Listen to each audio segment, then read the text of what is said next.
হাসপাতালে ওষুধ সংকট। এলাকায় হাসপাতাল আছে ঠিকই, কিন্তু স্বাস্থ্য পরিষেবা কোথায়? না মিলছে ওষুধপত্র, আর না মিলছে কোনো ভ্যাকসিন। ভোগান্তি উত্তর 24 পরগনা জুড়ে। বাগদা গ্রামীণ হাসপাতালে অ্যান্টি র্যাবিস ভ্যাকসিন সহ স্যালাইন, মেট্রোজিল প্রায় 15 দিনেরও বেশি সময় ধরে মিলছে না বলে অভিযোগ। বাইরে থেকে ওষুধ কিনতে হচ্ছে রোগীর পরিবারকে। সামান্য জ্বর, বমি হলে তারও ওষুধ দিতে ব্যর্থ হাসপাতাল কর্তৃপক্ষ, যা নিয়ে সরব স্থানীয়রাই। স্ল্যান, হ্যাঁ স্ল্যান 3টে কিনেছি, ছোট স্ল্যান। আপনি বাইরের থেকে কিনে এনেছিলেন? বলছে শেষ হয়ে গেছে, তারা বাইরে থেকে লিখে কিনে দিয়েছে। হাসপাতালে যতটা ছিল ততটাই দিয়েছে, স্টকে নেই, এই হচ্ছে কথা।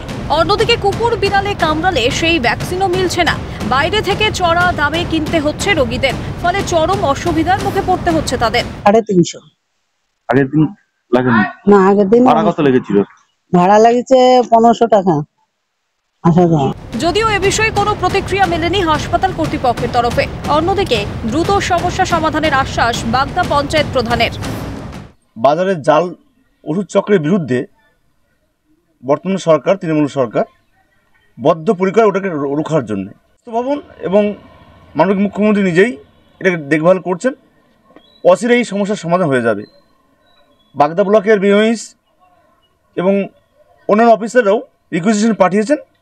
অতি শীঘ্রই সমস্ত কিছু অ্যাভেলেবেল মিলবে বাগদার ক্ষেত্রে। এ বিষয়ে ফের রাজ্যকে কটাক্ষ বিরোধীদের। এই মতো অবস্থায় আমরা চাইছি যে বাংলার যে উন্নয়ন করে দাপাদাপি করা হচ্ছে, কোথায় উন্নয়ন? স্বাস্থ্য অবস্থাটা পুরোপুরি ভেঙে পড়েছে। একের পর এক কাজ করায় উঠে এসেছে সরকারি হাসপাতালের নাম। কখনো মিলছে না চিকিৎসা পরিষেবা, কখনো মিলছে না ওষুধপত্র। যেখানে স্বয়ং রাজ্যের মুখ্যমন্ত্রী তথা স্বাস্থ্যমন্ত্রীর মুখে বারবার শোনা যায় স্বাস্থ্যের পরিকাঠামো উন্নয়নের কথা, সেখানে কেন ওষুধের অভাবে ধুঁকছে হাসপাতাল? তাহলে কি কোথাও সরকারের নজরদারির অভাব? পুরোপুরি কি বিধ্বংস রাজ্যের স্বাস্থ্য পরিষেবা? দূর দূরান্তে গিয়ে বাইরে থেকে কিনে হাজার হাজার টাকা ব্যয় করে রোগীর পরিজনদের রোগীদের ভ্যাকসিনের ব্যবস্থা করছেন। ফলে এই নিয়ে কিন্তু ক্ষুব্ধ স্থানীয় বাসিন্দারা প্রশ্ন তুলছেন বিরোধীরা স্বাস্থ্য পরিষেবা নিয়ে। বাগদা থেকে জ্যোতির্ময় চক্রবর্তী, ক্যালকাটা নিউজ।